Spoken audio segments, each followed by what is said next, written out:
Hello everyone, I'm Debbie Bain, one of the vets at Royal Canin, and we wanted to do a short reminder on how important it is to keep your animals at their proper weight. Not just for the current time during lockdown, but always. Especially with us being in lockdown, I think we can all agree it's difficult to be active and much easier to just sit and eat. Well, the same applies for our dogs and cats at the moment as well, especially for the animals that are used to getting out and doing exercise on a regular basis. With us being at home, there is the potential for us to want to give our pets more treats, due to being with them a lot more and wanting to spoil them, as well as looking at those manipulative eyes more often. Let's start at the beginning. Why is being at an ideal weight so important? Ultimately, if your pet is at a healthy weight, it will live a longer, happier life. They will be more active, they'll be more playful, they'll be less anxious, and they will be healthier. There are over 20 illnesses in dogs and cats that can be caused by being overweight. For example, arthritis can be aggravated or even caused by being overweight. This is because carrying too much weight puts extra pressure on our joints. Even healthy joints struggle under the increased pressure.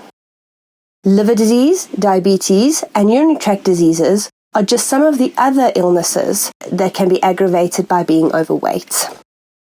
So what do we need to do? First of all, we need to ask ourselves the question, is my pet at its ideal weight? Most of us believe that our pets are at the correct weight, but let's all take a proper look at how our pets look, what they feel like, and how much they weigh. Let's start off by looking at our pets. This gives us an indication of their body condition score. The ideal score is between 4 and 5. Sometimes it's difficult for us to realize if our animals have gained or lost weight, and this is really due to the fact that we see our pets every day. If you were to spend a couple of weeks away from them, you would notice much more easily and much quicker an increase or decrease in weight. Take an objective look at your pet and score him or her visually on what you see. Now, we cannot rely on our eyes alone, but need to include other senses, like touch. Run your hands along your pet's chest. Can you feel the ribs easily? Can you feel them at all? If your pet is at its ideal weight, then you should be able to feel your pet's ribs without having to push hard at all, just rubbing lightly over the chest region. If you have to really push to feel the ribs, then your animal is overweight. If the ribs are exceptionally obvious and easy to feel, then your pet is a bit too thin. One of the biggest reasons it's important to feel your animal's ribs is because of their coats. Animals with long coats, it can be nearly impossible to look at your pet and give an accurate body condition score. Finally, weigh your pet. If you have a scale at home, the easiest way is to weigh yourself while holding your pet, and then weigh yourself without your pet. Minus the two figures and you will have your pet's current weight. Do yourself a favor and write this down somewhere. This is a great starting point in knowing where you want your animal to go with regards to his or her weight. You will see on the slide the general guidelines for weight depending on what size your dog is classified as. Begging can be an issue with many of our pets. And yes, often they do want our human food or a treat. Sometimes it is feeding time and they are scared we will forget. But mostly animals want our attention, and we can give them attention in other ways. If you have a look at the right of your screen, you can see that a piece of cheese in a dog is equivalent to 33% of their daily calorie requirements, and a piece of ham is 20% of a cat's daily calorie requirements. The only way to ensure they receive their daily calorie needs is to reduce the amount of kibble you give them. But this leads to imbalances in their diets. So if you are treating your animals with something like ham or cheese, ultimately you are increasing the amount of calories, but not providing them with the correct amount of nutrients that they need.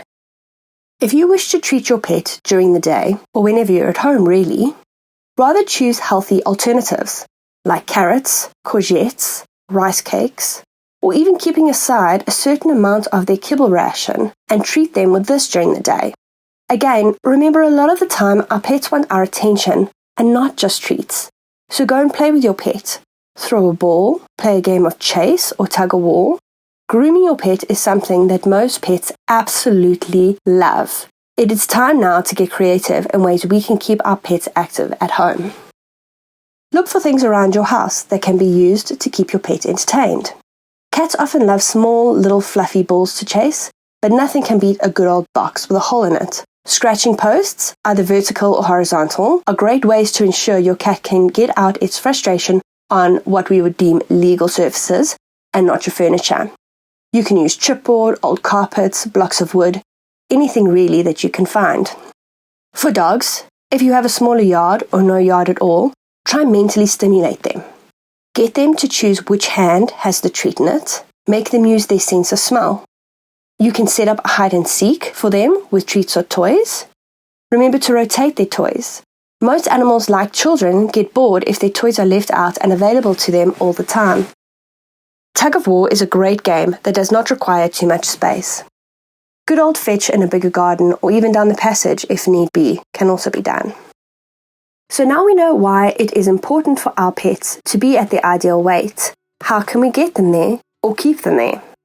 First off, we have our lightweight care range available to pets who are either a little bit overweight or maybe prone to gaining weight. Certain breeds have a tendency to gain weight easier than others. We also know that sterilizing can cause weight gain, especially in female dogs and male cats. These diets are high in protein and low in fat. They have adapted fiber levels. They are complete and balanced diets for each size dog and for cats. You can see, for dogs, it is available in mini, medium, and maxi. If, however, your pet is already overweight and needs more help in losing weight, then we would advise our prescription diets.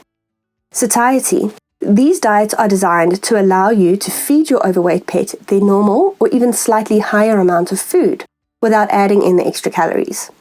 Satiety means the feeling of being full and satisfied after a meal. All of these diets are high in protein, low in fat, with adapted fibers to keep these animals feeling fuller for longer. They also all contain joint support, as we know this is a huge problem in overweight animals. And finally, a note on how quickly an animal should be losing weight.